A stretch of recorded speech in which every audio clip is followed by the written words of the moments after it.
Discussion topic of the day: how to price products in your 3D printing business. This has come up a lot, and this is topical given the Print on Demand channel. We've talked about this a bunch over there, so I wanted to talk about it over here a little bit. So, pricing of products. We'll start with pricing of products in general. There's two major ways that people price products. Neither one is necessarily wrong, but one is better than the other. The way most people default to pricing products is they look at their costs of goods. They say, well, I put in $2 worth of materials and I put in and then $5 worth of shipping. So that costs $7. So I'm going to charge $8. That way I make $1 out of 8, which is about 15%. I'm making good money. That is the most basic version of pricing. And within that presentation of it, there is a giant glaring error in that number one, 15% is not enough margin. Number two, in what I just laid out, human time was not included. You did not value your time. The cost of the 3D printing is not the cost.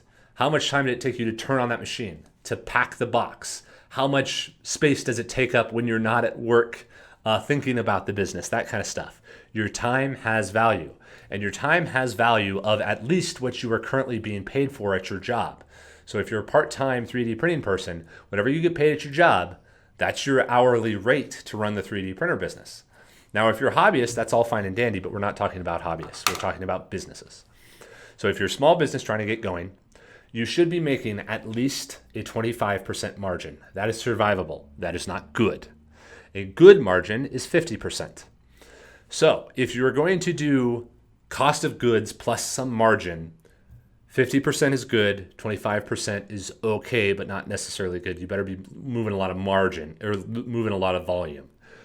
So if you're going to price from the bottom up, then add on 25 to 50% margin.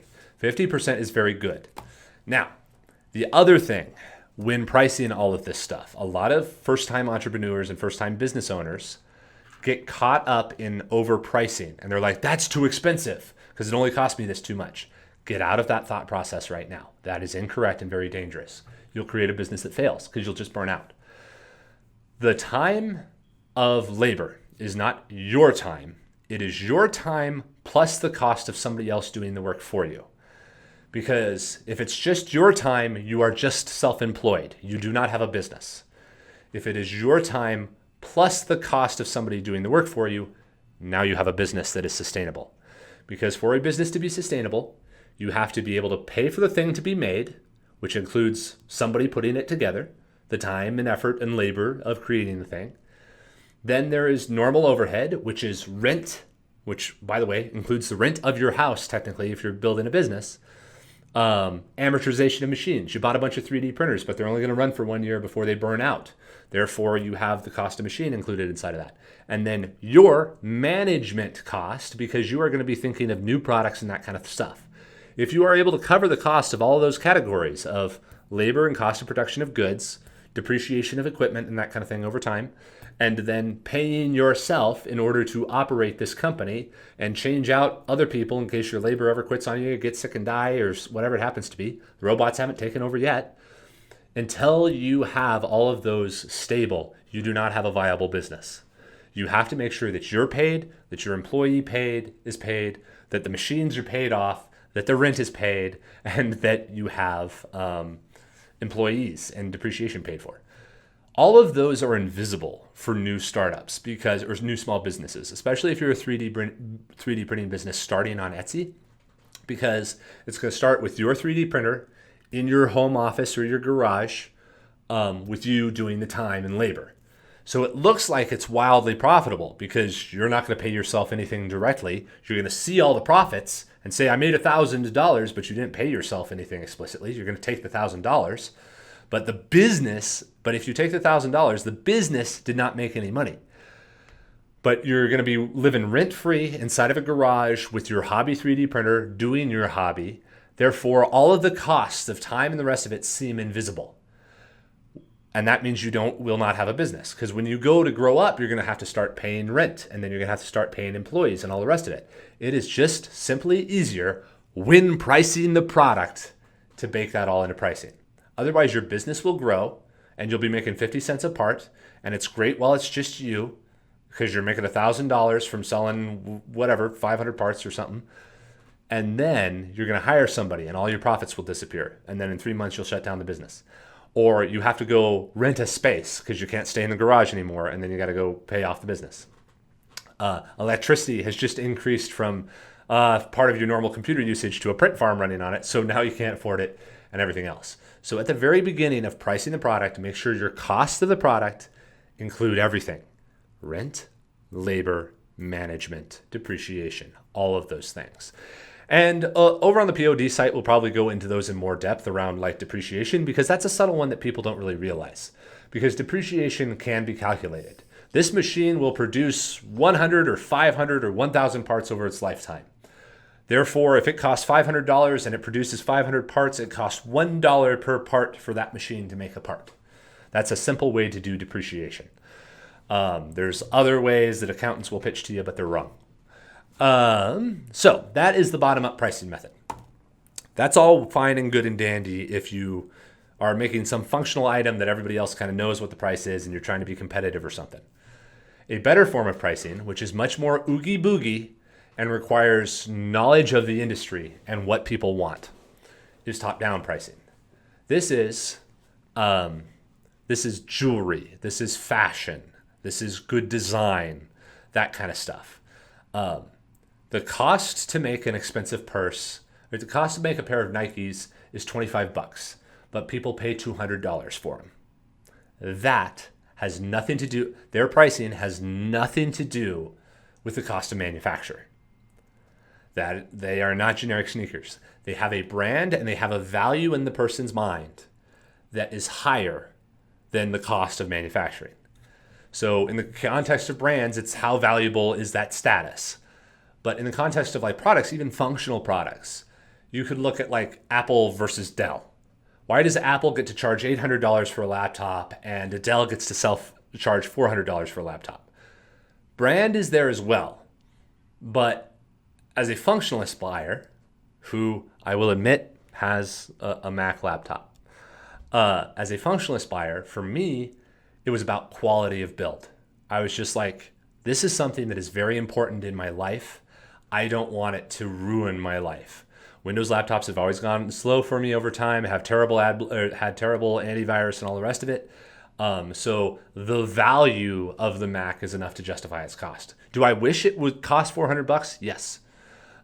Is it the end of the world to me that it's $800? No. Because as a professional who needs my stuff to work when I need it to work and need things to not create friction in my life, it's worth the extra cost there. This is just a functional component. So Apple, who is selling to a professional, is like, a professional will purchase this just to not have to deal with the hassle of getting the correct antivirus up and running and having to deal with an update on every Thursday morning, whether I want to or not. They understand that they are building a tool as well as a functional branded device. I don't really care about the Apple brand that much. I don't need the status symbol. But for me, functionally, that laptop was worth the extra cost because it feels very comfortable. It's more I looked, guys, this is side tangent, because I recently bought this laptop.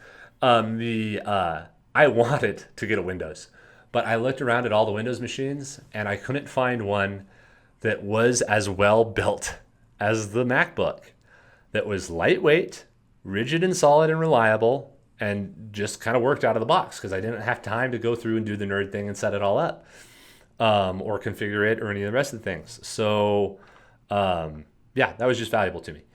I think I got off track here, but yeah, pricing of the product, you can charge more for a product when it's really worth it to people, if you're really solving a pain for them. So here's a different example. A seed planter, a little, a dibber. I think it's called a dibber, which is the thing that you poke into the ground and it makes a hole for your seed and then you drop a seed in there. The alternative is pushing it in with your finger. Now, the cost to make this little hole poke in 3D print is about $1. So most 3D printing people would say, well, I'll charge $2 for it and that's fair. But to the person poking the hole, to digging the hole, that shovel is really, really valuable. So they'll pay you up to $10 to relieve that labor for them, especially if you're able to get in front of them ahead of someone else. So understanding value, to get there, you either, like I say, need to understand brand or understand value. You understand value by being in the industry. If you are the seed planting guru and you're like, I know that everybody else sells dippers for $25. So if I 3D print mine for $1, I can still sell it for $25 and no one will notice or care about my pricing. I might even take $1 off and I'll be cheaper than everybody else and still making good margins. This is a very common situation, and these are the type of products that you search for. The other one is brand. Yes, if you understand brand is really just a certain amount of feel. Like Kanye can charge a lot for his stuff because he knows what it's worth. But all the other things, but the random new artists can't charge anything for their stuff because nobody knows them and there's no value in brand. The value of brand is tested, experimented with, and found out. Taylor Swift would have sold a bunch of tickets at $200, but apparently can sell just as many tickets for $1,500. This is brand. It doesn't really make sense, and you only know until you try it. Once you try it. So that is that. But yes, many folks inside of 3D printing and running 3D printing businesses price incorrectly. They start with the cost of goods. They lie to themselves about cost of time. And then they add on $1 or something to it. But again, baseline, if you're doing cost, you need to have at least a 25% margin, and 50% is safe. 90% if you ever want to go into retail. And this is another thing. If you're starting an Etsy store and you're selling like lamps, if it costs you $30 to make that lamp and you want to take it to retail at some point, sell it in furniture stores, you need to sell it for $90 if it costs you $30 to make. Because that means you can wholesale it for $60 and then the retailer can sell it for $90 and they make 30%, they make 30%, or they make 50% and you make 80%. So that retail has so many people with fingers in the pie that your pricing has to be higher. So you can't just have your margin. You have to have your margin and then everybody downstream margin. If you're going through a broker, they're going to take another 10% out of it all, so on and so forth.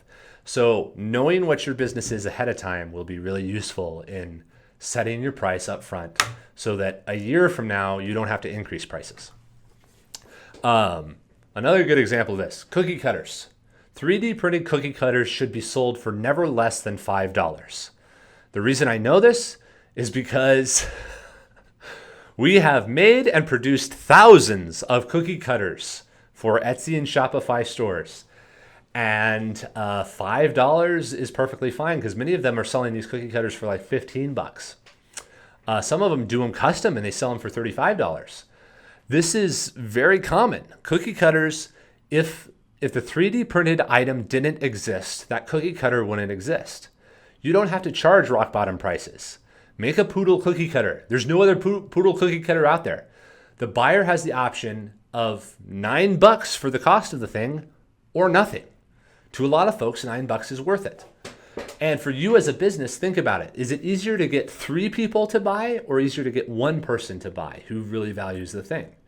A lot of businesses would make the argument that you want to fight for the 1 rather than trying to win the 3, who will also be disloyal because if they see another poodle that's 10 cents cheaper, they're going to move over there and buy that one. So you don't even want to be in that price game. Make a good quality product and charge as much as you can for it. It is not wrong to charge a lot for a product. And this is something people should get a hold of too. If your product has value and people are willing to spend the money to get it, and whatever you want to charge is fine so long as people are still buying it. No one is twisting anyone's arm to purchase your products. And if they aren't selling at a current price, you can attempt lowering prices to see if you get more sales. That is part of the experimentation of business. But it is not wrong to raise your prices as high as the market will allow you to go. That is the game that you're in. If you were a monopoly, sure, that can be a problem. But anybody running an Etsy or Shopify store probably is not a monopoly. So you don't have to worry about the ethical or philosophical constructs of mega business. So yes, hopefully that covers up pricing. Don't go, if you're familiar with your industry or you understand a brand, you can go from top down. You know what it costs out there and you match that price regardless of what your cost of goods are. If you have created an invention and you're trying to price it for the first time and you're going from cost of goods, make sure you have a 25 to 50% margin at least. And if you're going into retail, add that up to 60 or 70% margin on it. So because other people are going to take half of that. So that's the baseline. And then of course, if you're starting up a business, make sure you're truthful to yourself about your time. It is not your time to make the good. It is your time plus the time of hiring an employee. If you don't have an employee, you don't have a business. So make sure that you are modeling, constructing, and pricing in order to create a sustainable business. Hopefully that was helpful, guys. Comment down below other parts about business or like selling on Etsy or creating Shopify stores that you would like to know about. Again, big updates to all of the plugins. So if you haven't tried them out in a little while, we have PETG available and now metallic gold and a bunch of other cool colors over there now, which are big updates. And last but not least, Tangled Filament will be shutting down here at the end of September. So if you want any final PLA black filament, you'll need to buy it before the end of September in order to get a hold of it. Because after that, we're not going to remake any other batches. We're going to be too busy with Christmas and making a bunch of gold metallic parts, hopefully. So other than that, have a great day, everybody. Have a fantastic weekend and see you at the next video.